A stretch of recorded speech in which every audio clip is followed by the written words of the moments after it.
Just before we jump into today's episode, just a few notes on tickets and live shows. We have got an All Made Up live show available for you on the 22nd of February here at Lee Spinners Mill at the Way Theatre. Now, if you've been to an All Made Up live show before, you'll know what to expect. They're always great fun. We've done loads in Edinburgh and many in and around town in Manchester. And on the 22nd of Feb, we'll be doing one right here. Tickets are available. Come and get involved. It's all made up again. Yeah. It's all made up again. It's all made up again. It's all made up again. Oh, yeah. Hello and welcome to the All Made Up podcast with me, Harry Stakini. Me, Lewis Coleman. And me, Liam Rigby. The show where each week a guest joins us in the writer's room to create a story like you and we have never heard before. Not quite knowing what's around the corner or what we'll find along the way, as this podcast is exactly what it says on the tin. It's all made up. Oh, Well, round of applause to Liam there, superb. using your voice, bud. For the viewers and listeners, Ben Hart is not available today, so we've got a tremendous producer of the podcast, Mr. Liam Rigby, who making your third appearance on camera. I think so. Think about third, yeah. Yeah, Liam's usually on the ones and twos off screen, making sure that this vehicle is moving at a sensible pace for everyone in the production phase. A sensible pace. So, for those who don't know, the ones and twos is essentially changing the angles. So, from guest to us, that's the ones and twos. Yeah, but obviously because this is shot on one camera right now, this is just the one. Yeah, it's just the ones this time. Liam is the number one. No twos needed. No twos needed, just threes. Yeah. Yeah, mathematical jokes. But how you doing? Hope you're all well and you've had a good week. We've had a busy couple of weeks as a trio, as a production company. Get Giddier put on its first event at the Way Theatre across the road. We had Killer Comedy Club, which sold out 2 weeks in advance. Not bragging, but it did. We had Chris Washington, Charlie Lewis and Nina Gilligan on the bill, and also a 70-seater, which was packed to the rafters, fully stocked bar. And my God, let me tell you, people go crazy for an event that starts at 6:30 and finishes before 9 o'clock. Yeah, they were loving that, weren't they? The level of demand made me think everything should just be pushed earlier in life now. Well, just because you can go out and enjoy another bar, you can go for some food, or if you want to, get home and have an early night. Yeah. It's just, and that's Makes a big perfect. difference. Yeah. Yeah. Well, so if you want to come to the next one, 21st of March, 6:30, we'll be at the Way Theatre. The acts we had on the first one, obviously all smashed it, had a fantastic time. Nina Gilligan, I would say, stole the show, who was the headliner. And there was people that came to the show that had supported us in different ways. They'd, followed Get Giddy for a bit, they'd followed me for a bit, they'd followed various different streams that kind of brought us in. But equally, there was people in that room that had never been to a comedy before. Never been to comedy. And their experience was like, fucking hell, this is actually all right. And we were like, well, yeah. Because we put it on. Yeah, exactly. So if that isn't, a rubber stamp of approval, come along on the 21st of March. We've got the next one in there, and it's going to be great. Before that, if this comes out soon enough, on the 22nd of Feb, we've got an All Made Up live show. Oh my God, yeah. I forgot about that. Yeah, so we've got an All Made Up live show on the 22nd of Feb. Once again, you can find tickets for these things at www.getgiddier.com or just get in the Instagram bio and you'll find it there as well. Yeah. And it was just a success, you know what I mean? We were working around the clock. Lewis was very, what's the word? Scrupulous. Scrupulous. Yeah. That's exactly the word I was. Scrupulous. Yeah, in your approach. Yeah. I would say like the James Milner of production. Just, solid professional, doesn't drink, shows up every day, stays hours after practice to put in, the extra yards. Yeah. He's just working on like wrapping up cables. And Liam filmed the evening. Yeah, I did. Yeah. How did you find that as an experience capturing people in the moment? Nothing new there. I've done it before. Yeah. But no, I thought like from my perspective, it was a really good evening. Like I thought the atmosphere was amazing. Everyone that I was pointing the camera at was laughing and crying. In a good way. Get it off me. Get it off me. I'm home. Why are you still filming me? But no, it was just really, really good experience. And really nice to see everyone having a good time. Well, honestly, I'm not like trying to oversell it. It was just good. It was like a real success. If you want to come down, Lee Spinners Mill, Way Theatre, we've got loads of events. But we've got a cracking episode for you today as well. Yeah, we had on Mick Ferry. Yes. today. Comedy legend, has probably been on the circuit 20 odd years, done Michael McIntyre's Comedy Roadshow. He is a headliner across the country, performed internationally. Just actually the very comic that introduced John Bishop to the stage on his very first ever gig. That's a good bit of trivia. So, obviously, the film that recently came out, which is called Is This Thing On? Mick actually went to the premiere of that. Did Mick play himself? I didn't play himself because he wasn't cast in the film, but obviously he was there because he was part of the story of it. I've not watched. You've watched the film. I watched it the other weekend. How was it? It's pretty good. Yeah? Yeah, it's pretty good. I think maybe because I didn't know that backstory that it was about John Bishop until after it. So I think definitely if you're like more into your comedy, you might get more out of it than I did. Yeah. Well, Mick, as I say, was kind of the opening chapter of John Bishop's comedy journey. And he's got, respect of loads of comics across the country. He's just a phenomenal act. Always someone that I've seen live and think is fantastic. And we were very excited to have him on. We had him on at our industry gig, what we used to run in Droylsden. Yeah. He did great. Yeah. But you might notice in this episode, I was going to say we've got them on the sofa. We've now got a lovely blue chair, which is perfect for any old Coke. For what? Is it a cock? Oh, I thought you said Coke. I thought you said Coke. I fucked it up. Oh my God. Basically, it's a chair for a pervert. A Coke. A cock. And guess who donated it? This little pervert. So where did the chair come from, Liam? We just had it in the shop. Was it? In the basement. Yeah. I actually don't know. I think we might have just had it in the actual shop at some point, use it as like a customer chair. And then we got new furniture and just kept it in the basement. And then obviously I used it for a couple of years and then... Coke. Yeah. No, it's a Coke. It's your little pump station. My little goon station, as I call it at home. The goon station. Just sat there, editing. Yeah. Editing. Yeah, but we've got a new piece of furniture and it's a doozy of an episode. Let me tell you, some twists, there's some turns, there's some surrealism, there's a bit of comedy, there's a bit of thriller element. I would also say there's a little bit of horror within it. So if any of that tickles your pickle, stay tuned because this is going to be all made up with Mick Ferry. Enjoy. Just a little bit. Ladies and gents, and we're back with the brilliant Mick Ferry. Hello. How you doing? I'm good, mate. I'm all right. I'm good. Thank you for having me. Well, thank you very much for coming on. It's quite a trek getting here, but hopefully it'll be worth it. The coffee's good. We're already off to a flyer. Yeah, exactly. The coffee's good, and also as well. I'm from Oldham. I don't think I've ever been to Lee before. Oh right. Welcome. I thought Oldham was poor. Lee, he's having a bit of a resurgence, isn't it? It's a revamp. I mean, we've managed to get Mick Ferry here. So, brilliant. Yeah, but isn't this the one where they have the dispersal orders for the town centre? Hasn't that just gone? So there was a ban on opening up pubs and that for like 5 years. Yeah, now right. that's now lifted, so we're getting bars and stuff again. Ah, now, right. Well, yeah, something similar happened in Oldham. The coppers stopped anybody getting. So when a bar shuts, they won't allow another license to be there because Oldham used to be so bad for fighting that they used to block off the main roads so nobody got knocked down while fighting. And at the weekends, this is true. There used to be a field hospital in the town centre. That is, I just think of a battle zone. Yeah, you know basically, what I mean? yeah. It was incredible, but it's a poor town. Well, my dad lives in Uppermill, so like Uppermill, yeah. And it's nice around there. That's not too far from where I am now. Yeah, he loves it. He absolutely loves it. And, Uppermill's good, lovely, yeah. There's full of 50p gangsters at the weekend who like to sell a bag or two. My dad. I was going to say before we were recording, we were saying about you getting a couple of smart meters fitted in your house. I am. I'm getting two. So I'm with Eon, who are the worst fucking company. I think they're German for some reason. I mean, of course, it's a German energy company that I'm paying, and it's a separate gas meter, a separate electric meter. I've asked for a smart meter. I thought they could combine it. Yeah, they give me two separate accounts. So one for the gas, but they're doubling up and everything. So I'm getting messages that I'm getting my gas meter, smart meter. Then I'm getting another message that the electric. I know it's happening in the same day. I know the gas and electric. Just do my fucking head in. I'm getting separate phone calls.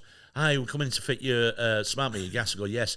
And then this is true, half an hour later, the same woman phones again and says, oh, as well, just let you know we're doing your electric meter. I go, fucking no. It's me. It's me, yeah. He's doing my head. Can I ask, because Lewis, every time he comes to my house, will say it's cold, right? Okay. Freezing. Please don't take this the wrong way, but I've got a feeling you're quite a miserly person, right? I reckon you know exactly how many eggs you've got in your house now. 16. And I reckon if one went missing, you'd know, and you'd make a 100%. I like that because that's a dozen and some on top. So Yeah, well, basically, I went and bought 12 yesterday because I only had 4 left. See, there you go. So, there you go. In my head, I was like, I want scrambled egg for my lunch. I have 3 eggs every time. Right, so, okay. 12. I feel like you have to use more eggs for a scrambled egg than you do. I think 2 boiled eggs fills you up just as much as 3 scrambled eggs. Yeah, but I'm throwing some Tommy. I do scrambled eggs. I do a bit of butter in a frying pan. Yeah. Easy. Yeah, I don't want them like hard scrambled. No, soft. Come out soft. Yeah. Oh no, we have different scrambled egg Yeah, preference. We was in Edinburgh gathering. We was you have them like snot, you don't you? I wouldn't say there's I have them silky. like Yeah. snot, yeah. Oh no, not for me. What's wrong with it? I need it a bit drier, me. Oh no. You know, like when you. I bet you microwave yours. No, not anymore. I bet you mix it up. Not anymore. Moved on. Obviously, we're in Lee, aren't we? So it was microwave, but now we've got a hob, so we've moved on up in the world. But I want to. Lewis was saying when he comes to mine, he says the house is always cold, right? Okay. Now I would say. I bet you have it set at 18.5. You are 17.5. Right, Have you been to my house? It's just it's them vibes you give off. It's the vibes. You know your eggs and you know your temperature. Yeah, Well, yeah. because I run warm all the time, so I don't really. Right, If I okay. put it on, I'll need it on. But at the same time, over Christmas, obviously my girlfriend was around a fair bit, and Oh God, it was freezing then, wasn't it? yeah. The heating bill went to. It was usually about 90 quid a month. Went to 160 quid. Wow. Yeah, I think that's quite expensive. So, Yeah. how much are you paying for gas and electric? So, here's an example. So, the gas with Eon, I have to send them a meter reading every month. Yeah. Right? If I don't, they'll estimate it. So, on average, my gas can be anywhere between. There's only 2 of us in the house. It can be anywhere between £40 to £50 a month. Right? That's not bad. That's not too bad. If I send them a meter reading, that's what it is. If I don't, like this, I didn't send them a meter reading. They'll send me an estimated one. So they sent me an estimated bill of 97 quid. Yeah. Yesterday, and you just go, how have you estimated it's doubled? All of a sudden? Yeah. So I've sent them another meter reading, and then they've replied and gone, and it's £49. It's gone down to £49 because of the meter reading. Yeah, well, so yeah, basically. But then do you not just want to stick on a pay-as-you-go then, where you just keep sending it rather than... No, this is what the smart meter's for, so I'll know exactly what I'm spending. I got told with smart meters, right? Okay, and I don't know if this is a conspiracy or not. Sounds like it already. I got told most of the time a smart meter goes off the area that you're in. So if the average in that area is X, your smart meter matches that average. Even if you... So I pay like monthly because some months I'm just not in the house because I'm working away. Yeah. So in my head I'm like, there's no point. But I have a smart meter and it is one of them where I'm like... Do you look at your smart? I don't even... Mate, we have I it fucking behind... do look at it, yeah. Oh, yeah. I don't... I'm at £6 this week already. I don't even look at it, mate. It is what it is, isn't it? It's sort of like, unless it's absolutely extortionate, it's not going to change. You're still using the same amount. You know what I mean? I've just had a water meter fitted. Right? But all the meters... They fitted it outside a water meter, which... Now, so all my family members all pay different water rates. Right, Where they live, yeah. Which it must be the same, the thing that you're talking about. 45 quid a month I pay United Utilities. Is that all you pay 45 a month? I pay 33 a month, United Utilities. See, so why am I 15 quid? Well, yeah, whatever it is. Because you live in Lee. Tilsley. we have a pump hours. We have a well. Yeah, well, the a well, yeah. But I've seen the adverts for citizens of Lee. Yeah, but this is Harry. He walks 2 miles a day. I always get flack on this. Yeah, I know. Always. Usually Ben's here and I'm getting it from both angles, Right. but you taking up Ben's Soz. position. But yeah, so water meter's getting fitted. It's been fitted, the water Right, meter. okay. Yeah. And this is what's annoyed me as well. Luckily, I was in that day because they'd made a mistake outside, so all the dirty water from outside got flushed in through my system, so it blocked up the shower, all the pipes, all the valves in the house. So luckily, they had the plumber on site with them, and he came in and sorted it out. If he hadn't been there, I'd have got home that night. I'd have been fucked. I'd have had no water. I'd have had nothing running. But the tap in the kitchen has got a slight drip now. And I thought, yeah, I bet it fucking has. Yeah, because that's going to be that's coming off the water meter, that, isn't it? Yeah. But then you strike me, and tell me if I've got this wrong, you strike me as someone that's pretty handy, like, and I don't mean DIY-esque. My family will tell you, I am incredibly enthusiastic and very skilled at starting a job. Okay. So the closure of it is just start it and then that's it. Yeah, that's it. Yeah. To be fair, when I was a kid, my dad was tiling my mum and dad's ensuite, and it took about 8 months because it was I'll start on one weekend So there you go. It's straight away, there's difference now. Childhoods. You said ensuite. Yeah, that's it. Yeah. But it was. Yeah. I remember once hearing somebody say, talking about in fact, he called his daddy's father. You go right. And then he said, my father once called me into his study, and I thought, right, okay, we had completely different fucking childhoods. It's like Ben says he grew up working class, and then he's like, oh yeah, we had a canal boat, and it's like, it doesn't quite add up, does it? I thought it was a speedboat they had. But I mean, if you have a boat in general, that's pretty good. No, he could have been on Bullseye. Yeah. Like, believe it or not, my uncle Sean and my dad used to go on Lee Canal in a dinghy fishing. That's the difference. You know what I mean? Those was inflatable via pump. That's it. Like, that's to be fair, I do see. So I used to live in Monton, and I would see people on not paddle boards, but like a kayak, inflatable kayak, just going up and down the canal. And I can understand kayaking. I'm all for. You know what I mean? But when you're out kind of in the wild, but when you're in Salford on the canal, just going past dog walkers. It's good exercise. It's good. Yeah. Just knocking over Lucasade bottles and all that. Well, actually, in fairness, I'm going to defend the waterways of Greater Manchester. They've really been cleaned up the last few years. There are now fish in the river near the airport for the first time in like 30 years. Oh, right, wow. Right, well, there you go. So I'll be quiet. Right, you be quiet. I was in. And also as well, you can get a kayak from Aldi. Yeah, you can. I think it was last year they had inflatable kayaks. Yeah. 2-man kayaks. Yeah, you got to buy nice or buy twice if you're getting some sort of inflatable device. You have clip that up. Yeah. You have, right. Hey, if somebody I saw partridge that. There's a kayak on here, 50 quid, right? I'm not going in that any further than like 100 feet from the shore. No, Why? You don't know. Because it's 50 quid, like a rogue way, and it's just like a rogue way. Fucking hell. Yeah, it's well known for it, isn't it? Yeah. Fucking hell. All the tsunamis on Manchester Ship Canal, well known for it. Liam just had a little chuckle in the background there. I just think if you're using something like that, you want something that's like a premium level. Yeah, you would though, because you've got a bit more money to do that. You would, but you're from obviously an affluent family, an affluent background. You would, but I reckon you wouldn't buy it at its top price. I reckon you'd be somebody you'd wait 5 years for it to come down to its lowest possible price. To be fair, I'm currently pricing up an iPhone on Back Market, and I'm waiting for the crash. Here's one for you. I had this conversation with Liam the other day. So when you go to a coffee shop now, you go to a coffee shop or like a little cafe.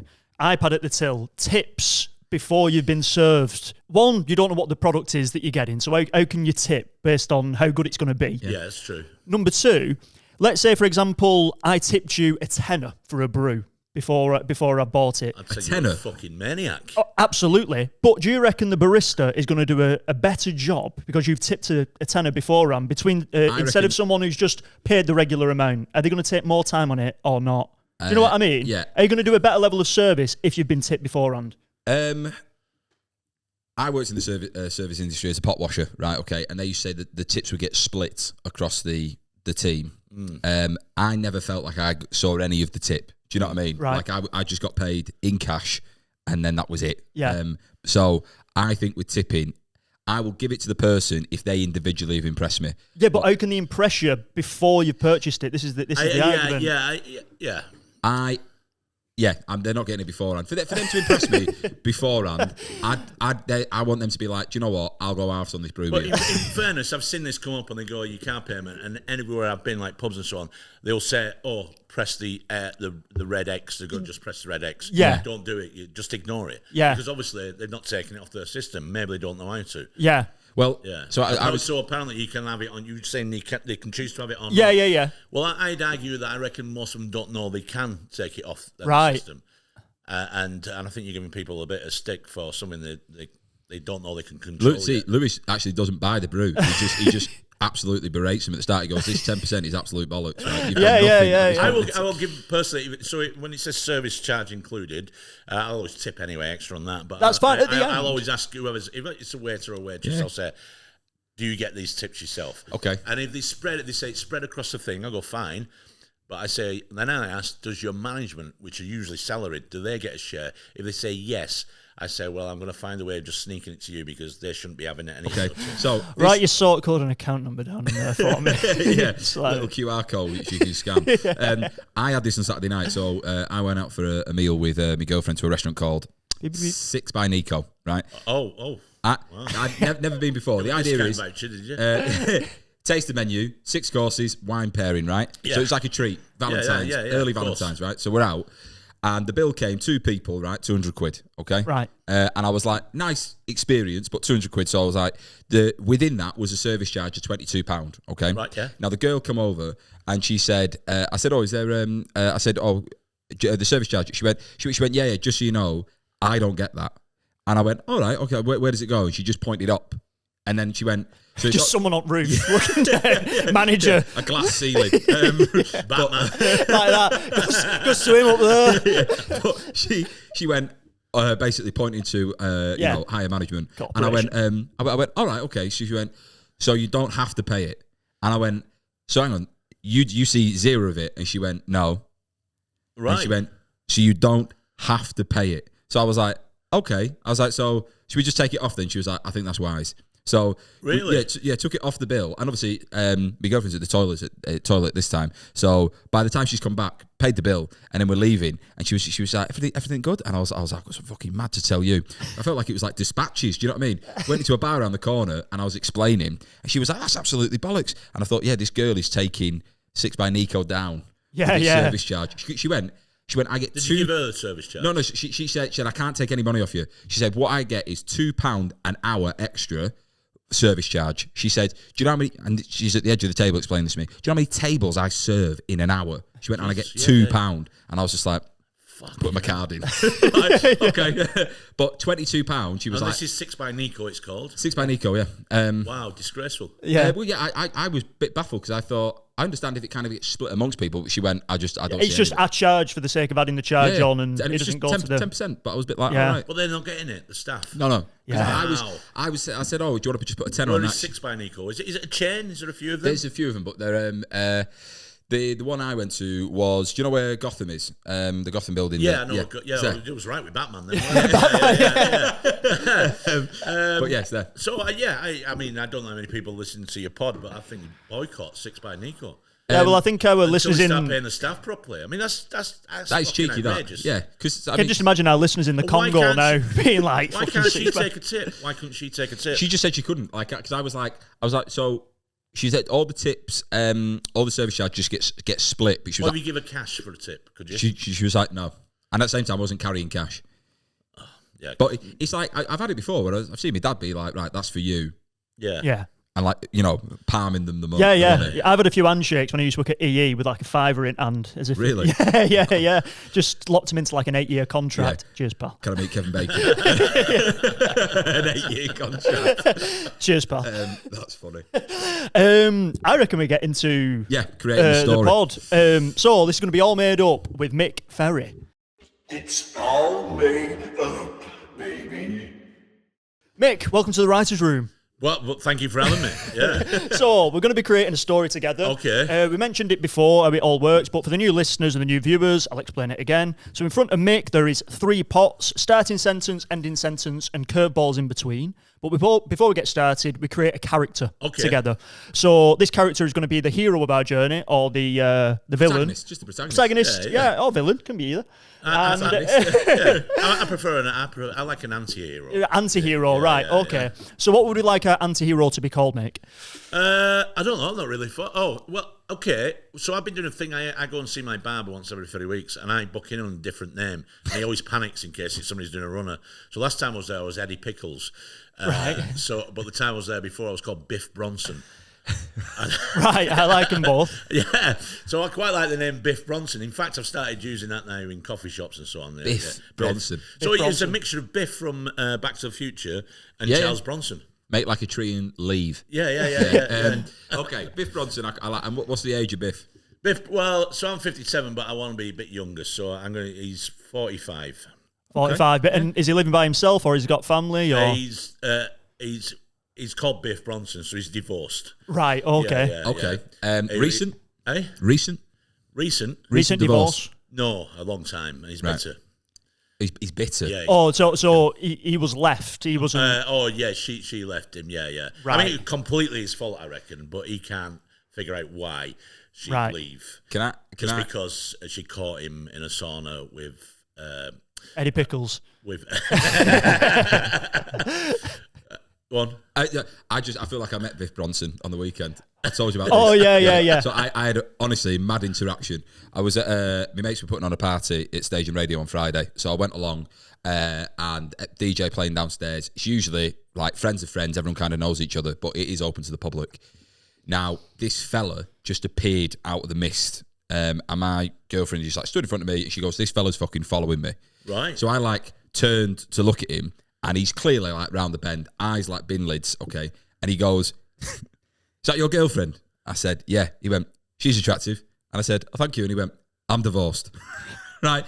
And proceeded to tell me over the next 3-4 minutes in my ear, he said, yeah, me and the wife had kids. She stopped having sex with me. So I've started seeing this new girl. And the thing is, I'm terrified because like the sex might peter out and I just want it to continue. We had sex in the shower and I'm like, I said, mate, I think just as time goes on, things kind of settle down a bit. And he's just carrying on. I was like, enjoy your night. Right, okay. Right. I then turn away and everyone's looking at me going, do you know him? And as the night went on, people are going, this fella just keeps coming up to me, opening up about, didn't mention his wife's name or his ex-wife's name or his current partner's name, but I think I have met Biff Bronson. I don't think Biff Bronson would do that. I think he's a bit of a lone wolf. Biff Right, Bronson. okay. Yeah. He wouldn't. I don't think he'd talk to you. Yeah. Yeah. You've put a lot on Biff Bronson, though. Yeah, you put a lot on him, though. You Yeah. projected a bit. Okay. Yeah, okay. you have done a little bit. Yeah. I mean, that's quite a leap for Biff. You don't even know Biff. Yeah. Literally just built him. I think Biff's like this. Well, the idea of him being a bit bitter, this fella was 100% bitter. Bit Bronson. No. Bitter Bronson. Yeah, bit of Biff. Biff bitters. Biff Bronson is bitter about it, but he won't tell you about it because he doesn't know you. Yeah, a bit of a lone wolf. Yeah, he's not that kind of guy. You've got to really get to know Biff before he'll open up and talk to you. Okay. And just going back to... But he does send letters to his ex-wife weekly, on a weekly basis. Right, okay. Take me back. Okay, that's it. Yeah. Literally that. Yeah, basically that's Written it. in blood. Yeah. Or it's letters cut out of a newspaper. Yeah. He's not really a man of few words, but he'll brevity is I reckon that's brevity is his shield. Okay, and obviously she left him.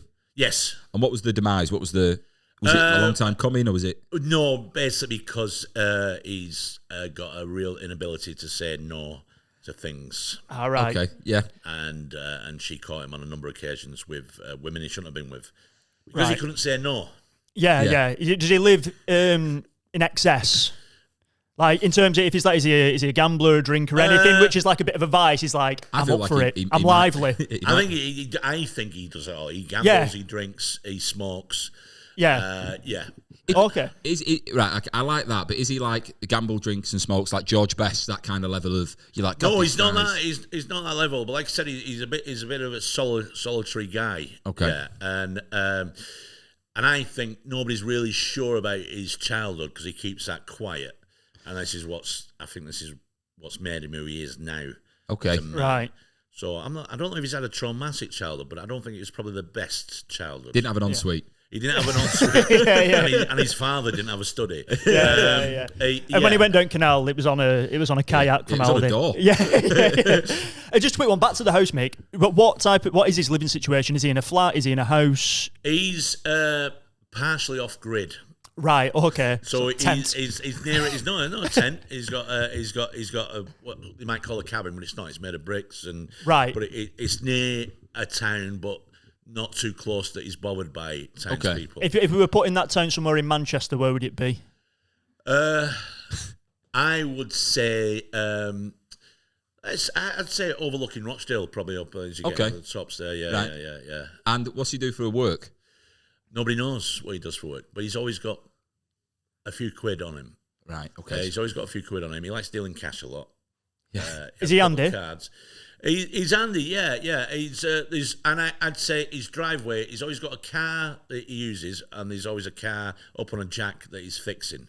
Yeah. Right? That's if you approached his house, that's what you'd see. What cars are they on his drive?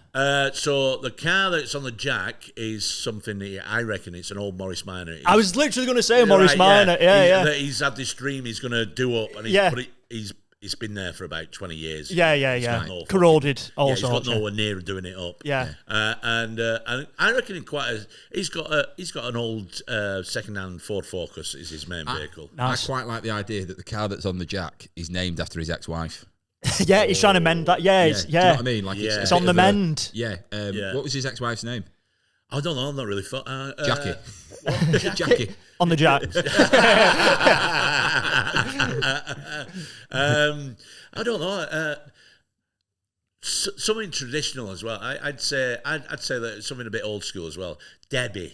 She was Okay. a Debbie. Debbie? Yeah, and he met her when he went in for a haircut one day. She worked in a salon.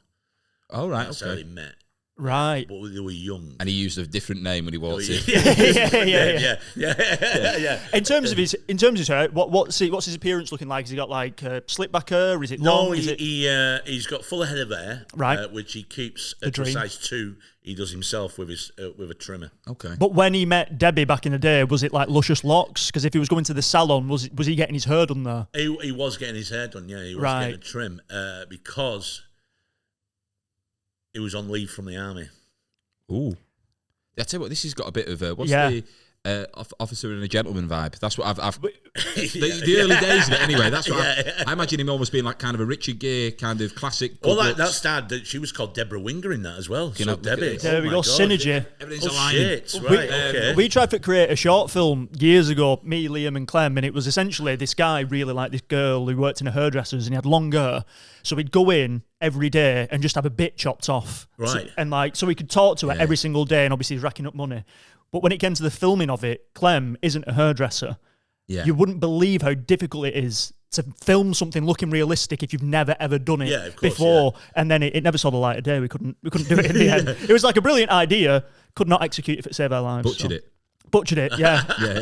Her line, just terrible. Because it was me who was playing it, so there weren't enough her. Yeah, but you see, the way you do that is where you actually, so you can have somebody behind you, the character could have been like talking to you, looking like they're cutting hair. Then if you wanted to see a clip of the hair being cut, you just film somebody else differently having their hair cut. So Yeah. you just show the shot of that. I think you underestimate our resoses at the time. Right, We're much okay, better now. right. This was 10 years ago, like They didn't even have post-student. scissors. like that. But yeah, I like this. So just going back to the army bit, mate, what was it you were saying about the army? So he was on leave. He was 19 when he met her. Right. And she was 19 as well. And he'd gone in to get his hair cut before he went back to his barracks. So just going on like ages here, was it? I'm guessing around Falklands War time, maybe. No, because he's 45 now. No, he wasn't. So, he was probably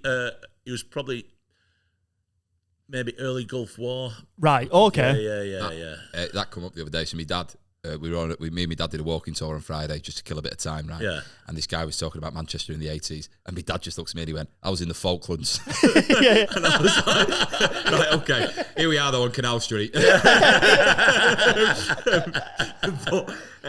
yeah, so Do you know what? I would like to do an act out. all right. I would like, so Mick, you're going to play Biff, what's his name again? Biff Bronson. Biff Bronson, that's it. You're going to play the hairdresser, Debbie. Debs. And Biff Bronson, this is the first time in the chair. Yeah. So obviously you've seen this girl, you like the look of her, you think, you know what, I want my hair cut by this lady. Oh well, no, he didn't go in. He didn't go in because he knew Oh, she was there. He right. just went in to have a haircut. Right, and she happened. And he takes his seat. He hears a voice. He doesn't see the thing. Take a seat, and he sits down. And the first time he sees her, It's through the mirror. Is when she puts the Yeah. gown on. Yeah, It's the yeah. First time. Yeah. All yeah. right, okay, I like this. Right, okay, Yeah, so that's... See what you wanted then, sweetheart? Short back inside. Yeah, basically. Yeah. Thank you. Yeah. All right, okay, you got a good head of hair, you, ain't you? Thank you. Yeah. Do you always come in full military dress?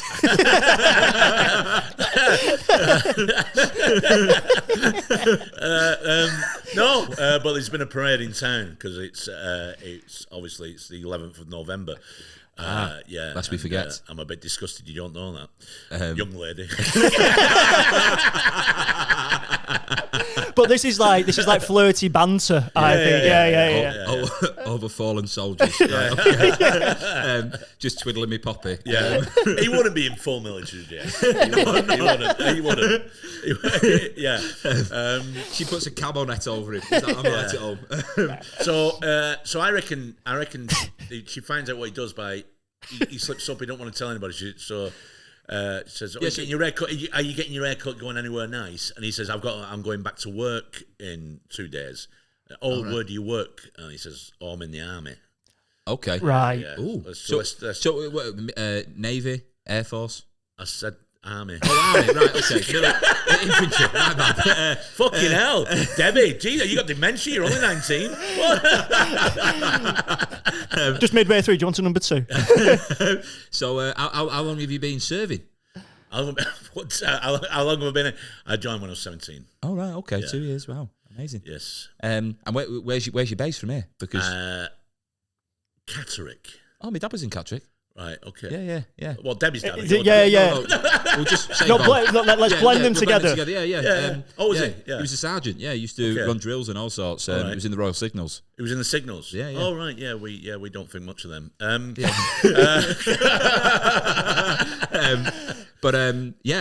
actually grew up on an army base when I was a kid. Oh right. Yeah. Yeah. Just quick, I'm going to jump in. So it's 2 days before he goes back to work. Yeah. Is this like enough time for him to ask her out on a date sort of thing? It's like, I'm going to be going away soon. Do you know what I mean? Friday afternoon. Yeah. So he probably says, "Ivy, what are you doing tonight?" And she said, "I don't get out of it till probably 8 p.m. Yeah. And he probably said, "Do you fancy a drink?" Yeah.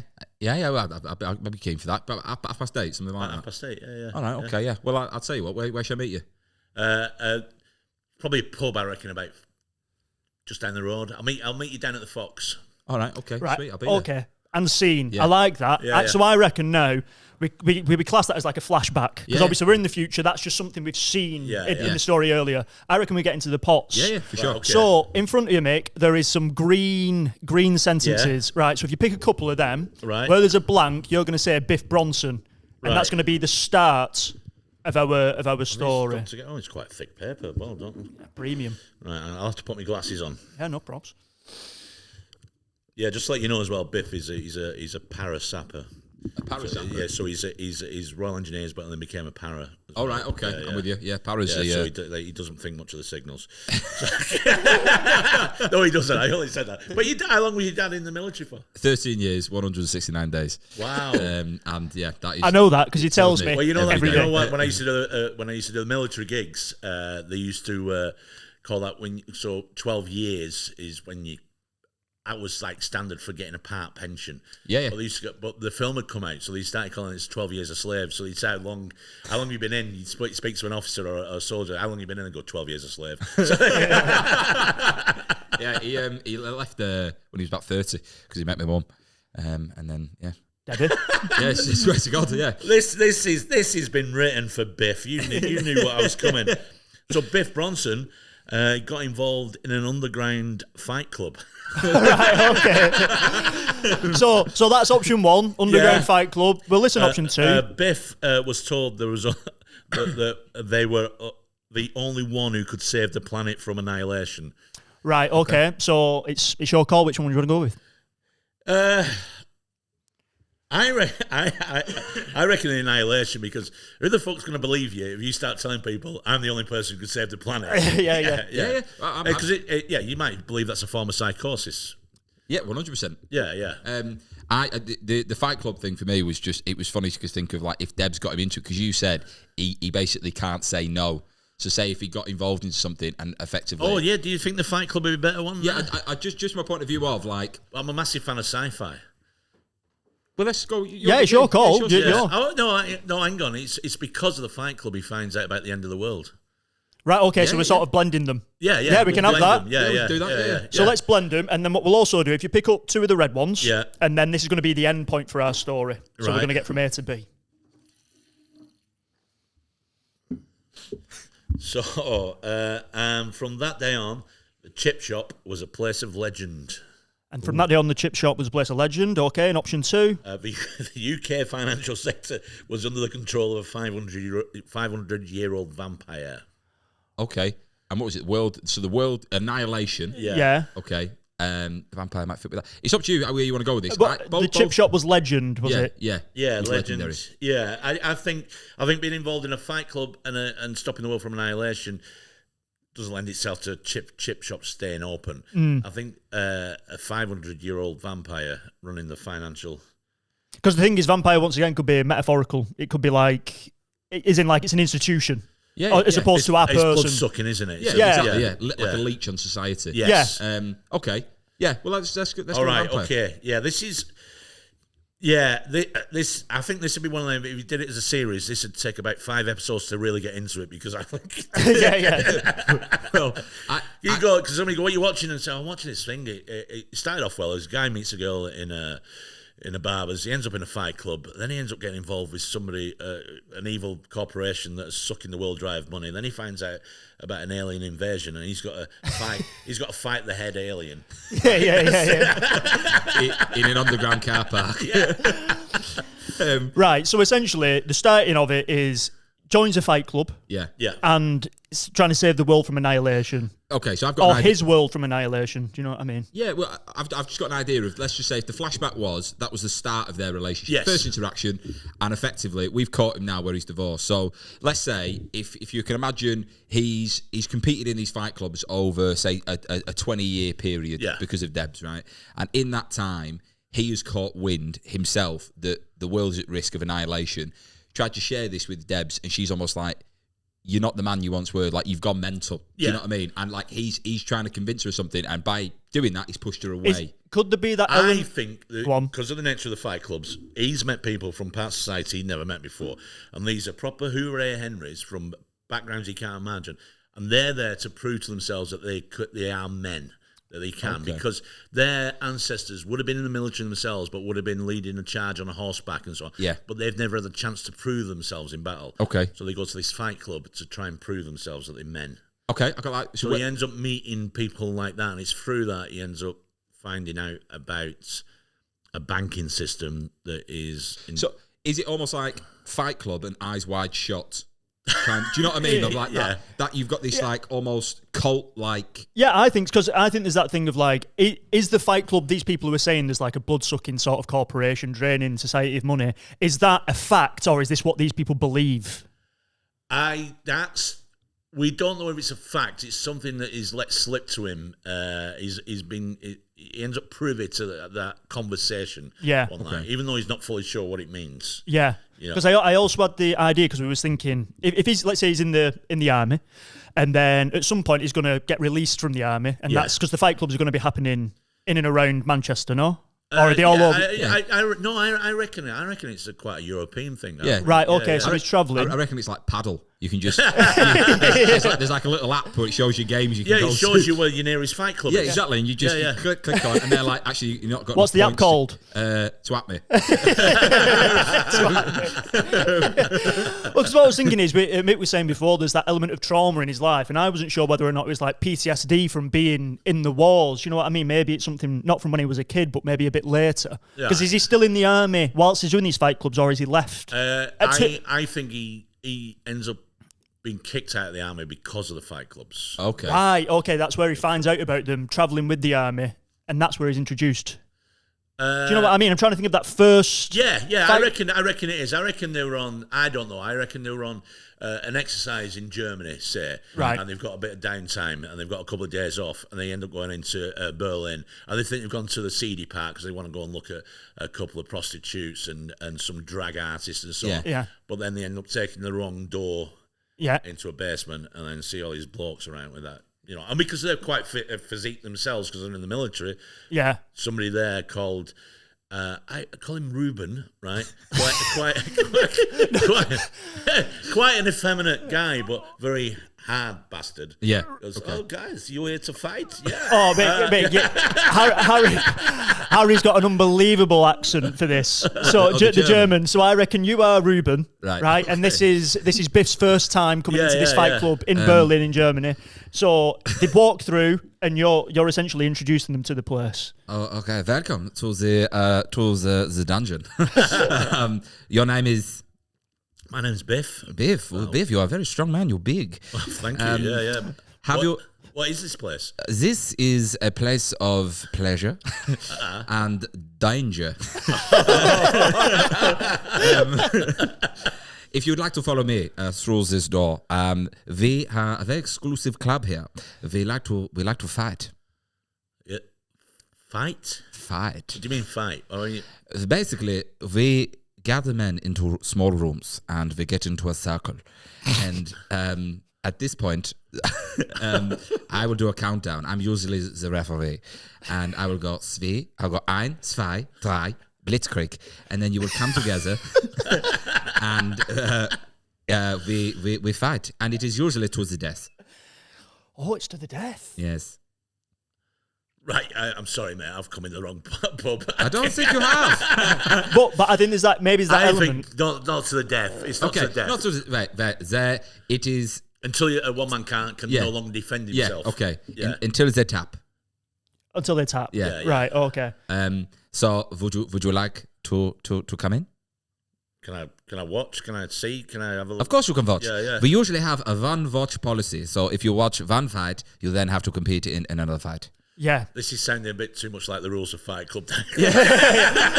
What I was thinking is there an incentive for Biff to fight? Or is it just the nature of Fight Club? You just go there? I think because it's German, it's called Fist Club. because of the nature of the place in the dungeon. Yeah, I like that. Welcome to Fist Club.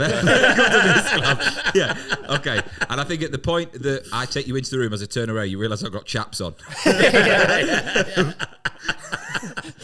Yeah, but a physically imposing guy as Oh, well. 100%. Yeah. I think... would Biff like to fight for the thrill, or does he feel like... Because at the moment, he seems a bit hesitant, Biff, to join in. Well, he's with his friend. Right. So they've had a couple of drinks, so his friend goes, I'm going to have a go at this, but he gets knocked out pretty quickly. Yeah, badly as well. And then he gets knocked out pretty quickly by, I would say, a Czech bloke who's quite big, and starts mocking Biff. Goes mocking Biff, saying, "Oh, you British guys, you're too weak, you're too easy to beat." Yeah. So Biff goes, "All right then, come on, you fucker, I'll fucking."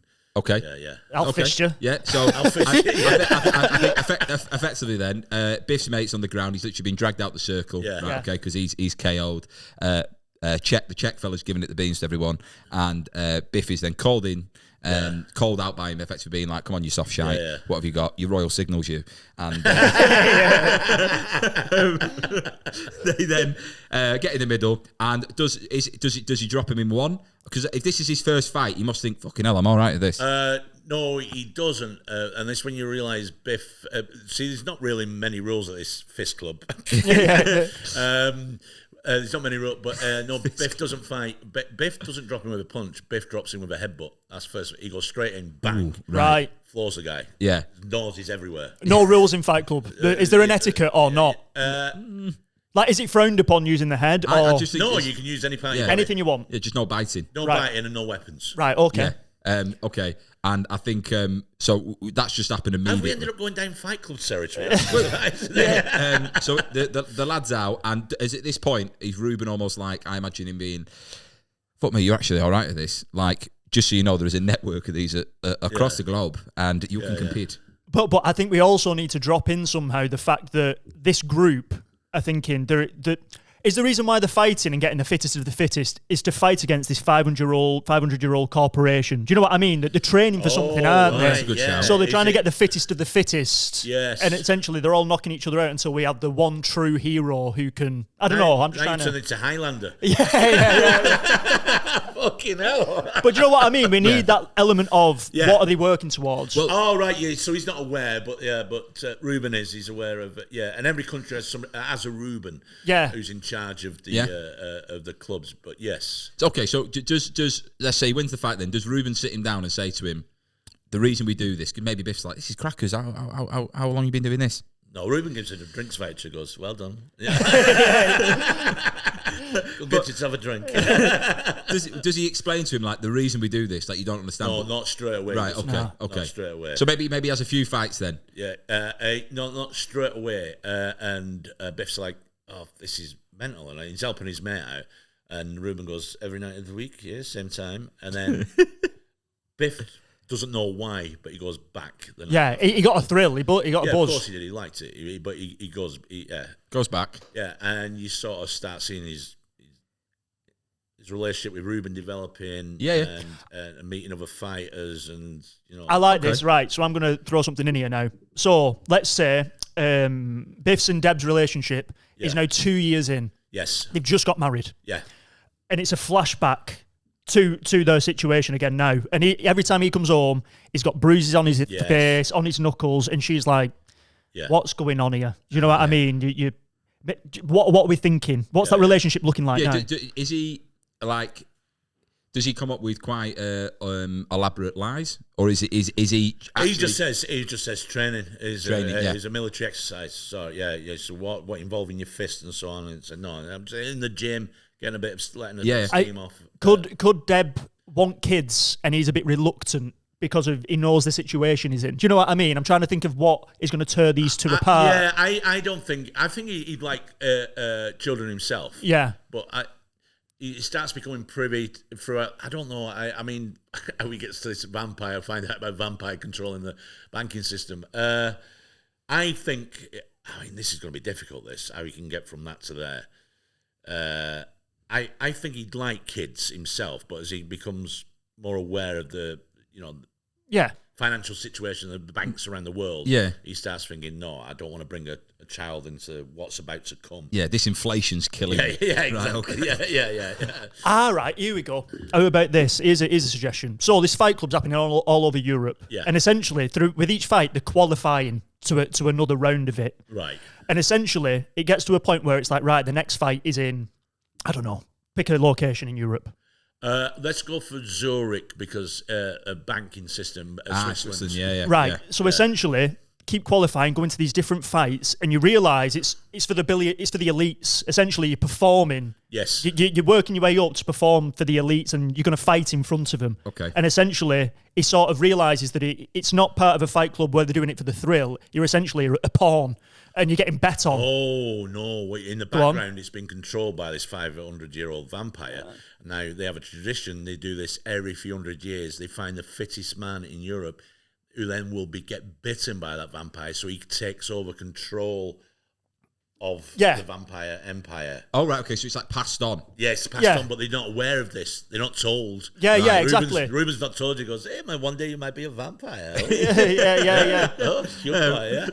Okay, I quite like that idea. So almost like this vampire will bite this person, pass it on, and then that vampire will basically be like. Yeah, and they want the fittest. They want the fittest, the strongest. He wants the fittest and the strongest. Yeah, because probably as well because I mean, there's this idea of being eternal and living forever. But I would imagine after 5 years, even a vampire goes, "I've had enough now. I want to pass this on." No, it's yeah. So whoever wins the ultimate, he bites him, and the winner has to stake him.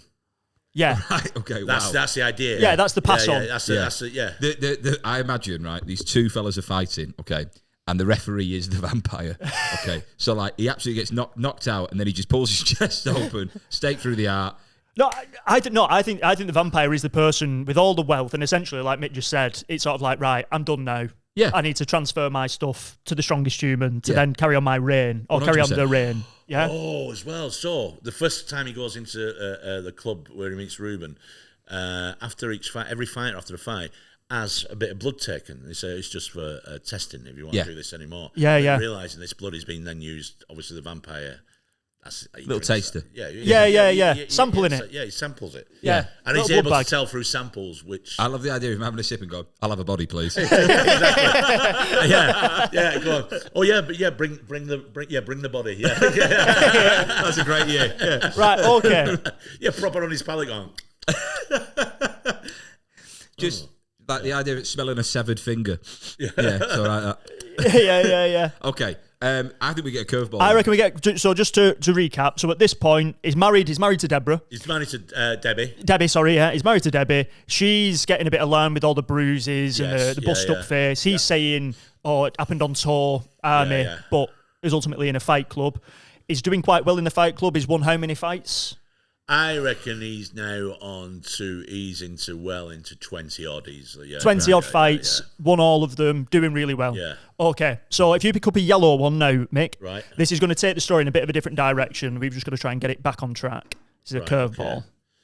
Well, I think there's a few curveballs in it already. I think we're doing well. I think we're doing remarkably well. Okay. Elvis appeared. He looked great. He was the man that could help them. Right. Elvis appeared. He looked right. So obviously, Is it Presley or is it not? I think that's the thing that we want to know. This sounds like Boba Hotep. Have you ever seen Boba Hotep? No. You've got to fucking watch it.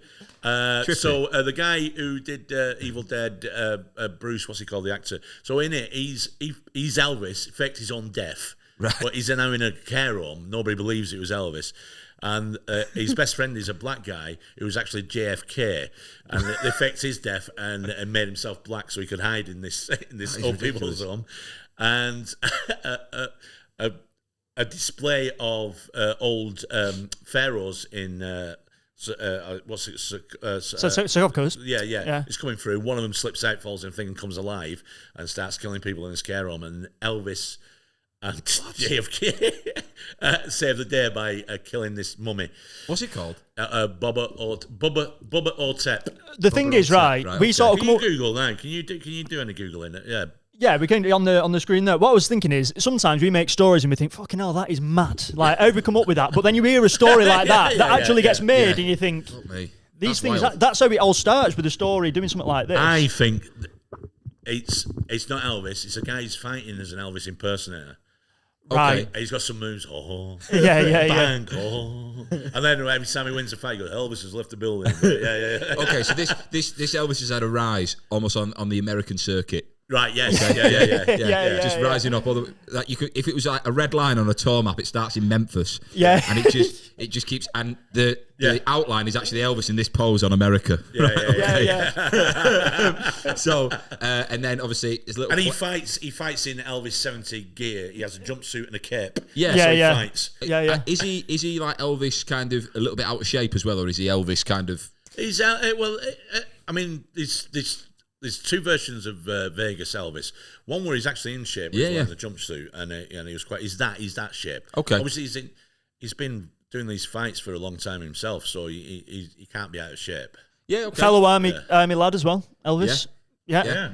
So they've got similar background. I'm just thinking, is Elvis Andy? Is this the fight where there's a bit of noise about it? It's sort of like, fucking hell, he's fighting Elvis. Fucking hell, he's fighting Elvis. Okay, so I imagine is this the decider? If he wins this, he's going to get into. Well, he's gone international at the moment. It's been European fights. Yeah. And now he's over in America. He's actually gone to America for this one. Oh, so And he's told Debbie that his unit are going to Canada for exercises, and this is when she finds out his unit hasn't gone. Right. They're all on leave, and they're all because she bumps into one of his army mates. okay, and that's the straw that breaks the camel back. Yeah, that's how she goes, oh, what the fuck, where is he? Yeah. We last time we saw him, he was starting up a Chinook. He was going across the Atlantic. Yeah. But nothing to be alarmed about. I think he's got to this stage now because he's so good, he's risen up. He's one of these, he just goes to an aircraft hangar at Manchester Airport, and there's a little jet there waiting for him, and he's on that. Okay. Him and a few other European fighters. Yeah, exactly. Yeah, okay. They're getting flown everywhere. And Ruben. Ruben's there. Ruben's flying the plane. Yeah, 100%. 100%. Yeah. He doesn't know that until he hears. He goes, so you got to do. Okay, yeah. Ladies and gentlemen, welcome. We'll be flying at 35,000 feet. It is me, Ruben. Yeah. Welcome to Ruben Airways. I want to have a good time. We will be landing in Memphis, Tennessee. It's Tennessee, right? Yeah. Tennessee, yeah, Memphis, Tennessee. And shortly after we are landing, we will be going to the Graceland house where we will be staying for the evening. And then tomorrow morning, we will be competing as the front garden of the house. Yeah, I like that. Yeah, that's great. Yeah. Okay. And then we find out that Ruben's actually what they call it when every vampire has its familiar as its. Like a. So I know what you mean. Yeah. So in Dracula, he's called Renton, isn't he? Or something Yes. like that. But he's that kind of. Yeah. He's that kind of guy. He's his right hand man. Yeah. But yeah, okay, I like that. So they land in Memphis then. Right. Yeah. And Ruben knows obviously how many fighters are on this plane? 4 or 5? I reckon that there are. So it's a series of like quarterfinals. So there's 4 fighters from Europe. Okay. And they're facing 4 fighters from the Americas. Okay. Yeah. Yeah. Yeah. So you've got Elvis. All impersonators. Yeah. You got Elvis. You got a Ricky Martin impersonator. Yeah. You got a Johnny Cash impersonator. Yeah. And Who else? Who else? Who's another impersonator? Dolly Parton.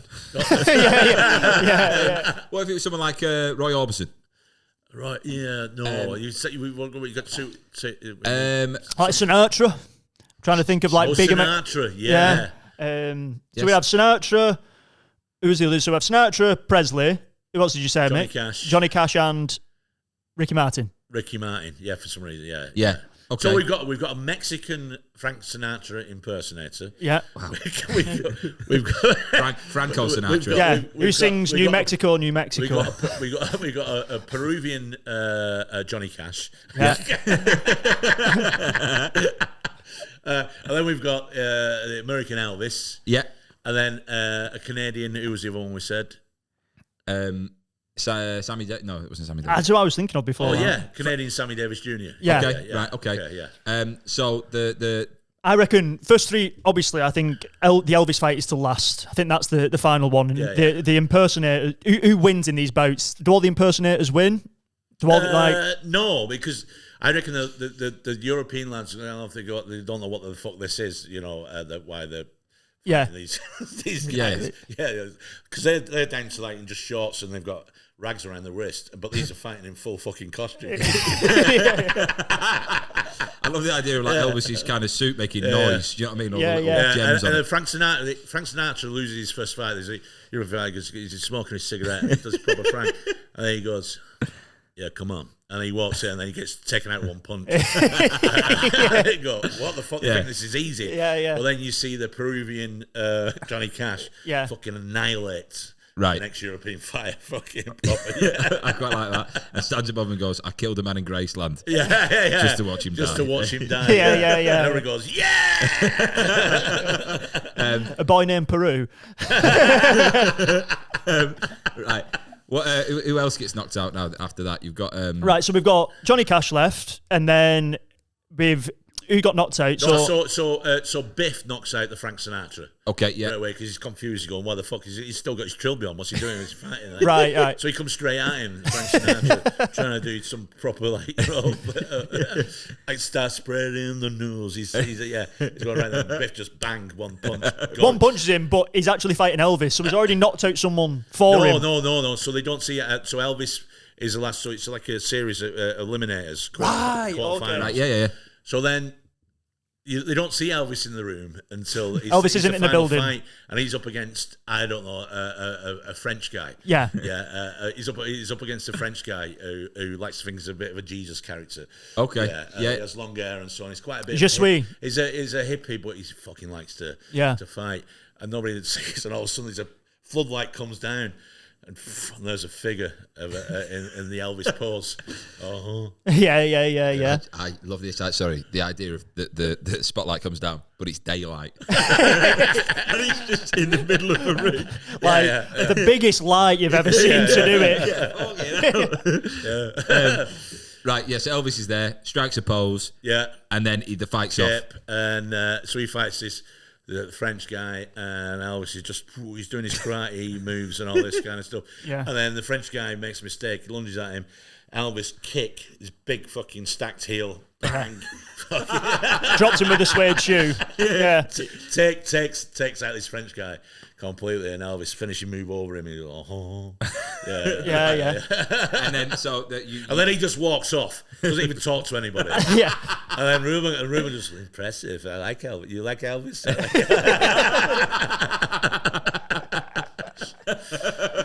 So they're having a meal that night in Graceland. You know, they've had the first round of fights, and they've got. So how many's left? Is it 4 left? Yeah, there's 4 left now. 4 left. Yeah. So we've got Biff, we've got Elvis, we've got the Peruvian Johnny Cash, and we've got. I reckon there's another. Is it Sammy Davis Jr.? I reckon no. Sammy Davis Jr. got beaten because he's only got one eye. Yeah. Oh, right, so the impersonator's taking it so seriously, he blinded himself with one eye. Zero depth perception. So he realises then he's not got proper peripheral vision. Yeah. Fighter, and just keeps smacking him on his blind side, literally. And then Sammy's last moment in the fight, he does a little bit of a tap dance. Well, he's getting, he's about to a punch, but he gets his legs kicked away from him, and then finish with an elbow. Bang, that's it. So who's our last fighter then out of the four? Like I said, we've got Elvis, we've got the Peruvian Johnny Cash, and we've got Biff. And we've got Peruvian, we've got Elvis, Peruvian, Johnny Cash, we've got Biff and another European. Let's put a name on the European. I reckon he's a Russian called Vlad. No, it's two. Two on the nose. Yeah, it's two. Yeah, it's two. Yeah, it's two. Go on, what are you thinking, Mick? I reckon somebody you probably wouldn't think. Probably Portuguese. Okay. Portuguese. Okay. Yeah. I can deal with the Portuguese. Yeah. And a name on the Portuguese fellow? Yeah, I don't know. John. John. I'm just trying to think of Portuguese football players' And they're first like, names. is it John A? And he goes, it's John. Yeah. Right, so it's John. Right, Yeah, okay. It's just John. Yeah. So where are the? I feel like, do we have one last scene back with the wife before obviously they go to this final fight? Do you know what I mean? Are we doing one last flashback? His mobile's going off while he's at this meal. Right. And Okay. he realises he's had like 100 missed calls from Debbie because she's now found out that he's on leave. He's not on fucking military exercise. And where the fuck are you? Yeah. Yeah, okay. So should we have a little act out on that? Because okay. I reckon you get a voicemail. So if you were to listen to the voicemail, what would it be from Debbie? I hope. I'm sorry to call you when you're on military exercises. Just let you know, I met Mark. You know your mate who's in the same unit. Yeah, who happens to be drinking on the fucking high street because he's not in fucking Canada, where you're supposed to fucking be, and it just gets more and more aggressive. That's, yeah. Okay. And he goes, oh, fuck. I've got 99 more of this. Okay. And does he reach out to Debbie that evening, or is he like, I'll deal with this when I get back? He's thinking, because he does love her. He thinks, right, I've got to try and sort of explain this to her, and he can't. No matter how he tries to explain it, because it sounds absurd. It's really weird. Yeah, where are you? I'm in Graceland. I might be fighting Elvis. Yeah, she thinks he's lost it. I think at this point. You're a fucking idiot. What's going on? Yeah. Okay. So he's trying to justify it. I think there has to be that element of, because obviously they do get divorced. So I think there needs to be the "I'm leaving you" thing. Is that happening like pre-fight or post-fight? I think she's literally concerned. She's going, what's going on? You sound like you need help. I'm here for you. You need to come home. I don't know where you are. Do you know what's great with this? In the background, Suspicious Minds could be on. We can do yeah.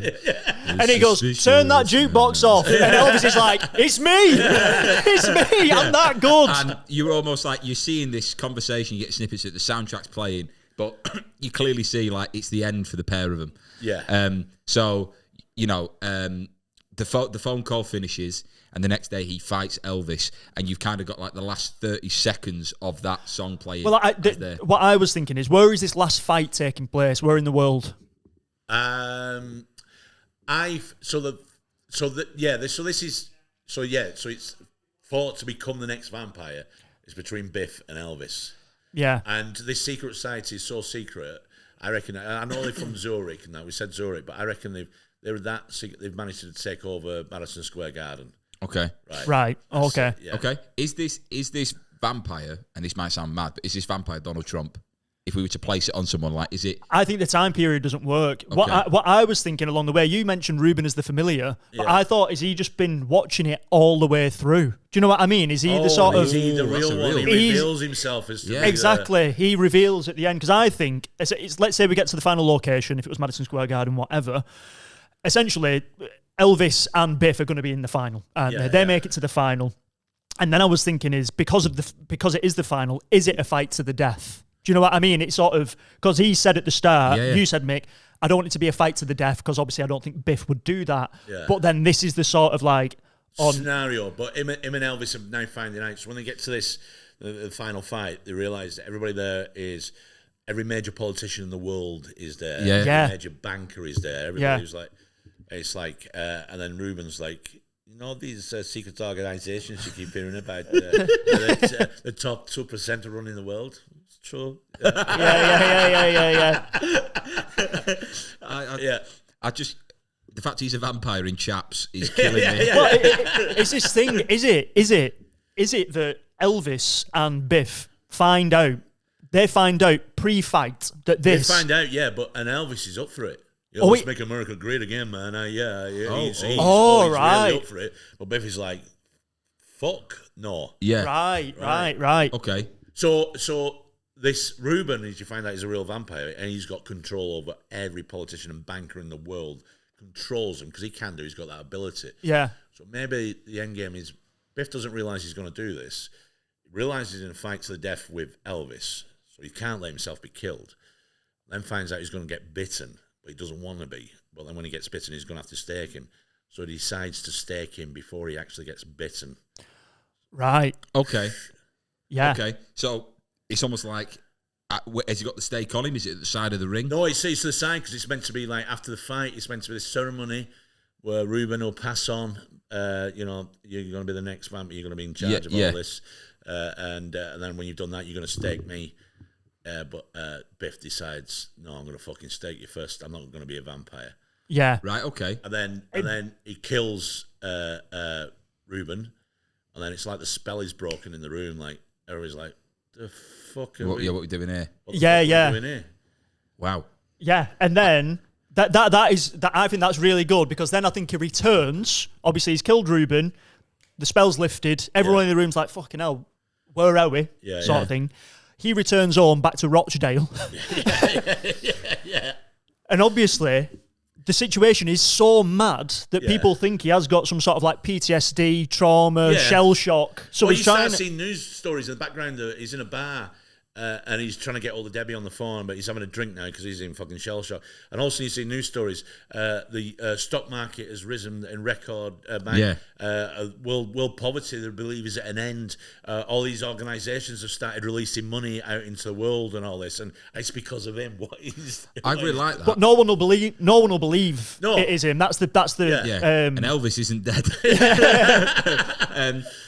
That's what you. So this comes back to normal. Yeah. Then you think Elvis has been killed in this final fight with Biff, but you don't. The final scene is you see an Elvis ring moving a finger like this. Oh right. Okay. Yeah. And he's next to Ruben's body, and he goes for Ruben's teeth as if he's going to go and get. Yeah, I like that. Yeah. I've got a really nice kind of image here. Obviously, we were forward in time. Obviously, no one believes him, and like the last shot being, you hear like a bell on a door, like when someone walks through, and Debbie is working in that. She's not clocked him coming in, and he sits down in the chair, and they make eye contact in the mirror Again. Again. Yeah. I like that. Yeah. Right, just read the last line for us, Mick. Where is It's the red one, just so we can complete the story. About the vampire. It says the UK financial sector was under the control of a 500-year-old vampire. Right, Well, we've completed it. We've done it. 100%, yeah. Well done, Mick. That was so good. That was superb. What a story that is. I thought that was mint. Yeah. No, but if that was a series on Netflix, you'd be like, going, what the fuck am I watching? Yeah. Even if you came in at episode 2, you'd have to be like, you got to start this from. I think that was all right. I felt that was like too clunky a story. It was too. No. Honestly, we've had some wild stories going different directions, but that actually did have like a through line for me. Right. And I think my favourite thing was the fight at the Graceland house. Yeah, because it just puts so many images in your head. Like, I can see it. Like, when we're 100%. talking about it, you can just visualise it, can't you? It's almost like, I would say it's a dark comedy rather than a horror. That's how I saw it. Yeah. But how did you find writing it? I'd be surprised if it gets commissioned. Well, if what was the film you mentioned? Bubba or Tech. Yeah, well, if that Bubba gets Tech. commissioned, I think Yeah. we've got a chance. Yeah, of course. But yeah, I'd be surprised if we got commissioned. I don't like you do an elevator pitch on that. Well, funnily enough, we do ask our writer to try and do an elevator pitch. Oh, right. So essentially, imagine. So what is it? Is you got 30 seconds in an elevator? Is it? We'll give you a minute, right? We'll give you a minute. Effectively, this is, you're coming into our office with the execs, okay? So you've walked into Sony, all right? Okay. Yeah. Netflix, right? And you're now going to pitch to us, and we're going to be like, right, we might take this off you. So, right. It starts off a normal love story. Boy meets girl. He's in the British military. When he's in Germany, he gets involved in an underground, an underground cult, more or less, it is, which involves violence. Without him realising, he's now going to end up eventually meeting the people who are actually running the world when it comes to the financial sector, bankers and so on. I like this. It culminates in the end when he has to fight Elvis to the death and kill the head vampire. wow. I'll be honest, we've already got an idea like that. Well done, mate. That was superb. Well done. Thank you very much for coming on, mate. That was superb. That was fun. Yeah. That was fun. Go and see Mr. Mick Ferry live. Very funny. We'll have to get you on one of the gigs, mate, for sure. Excellent. And we'll see you again soon. But this has been All Made Up with Mick Ferry. Enjoy. Bye-bye. It's all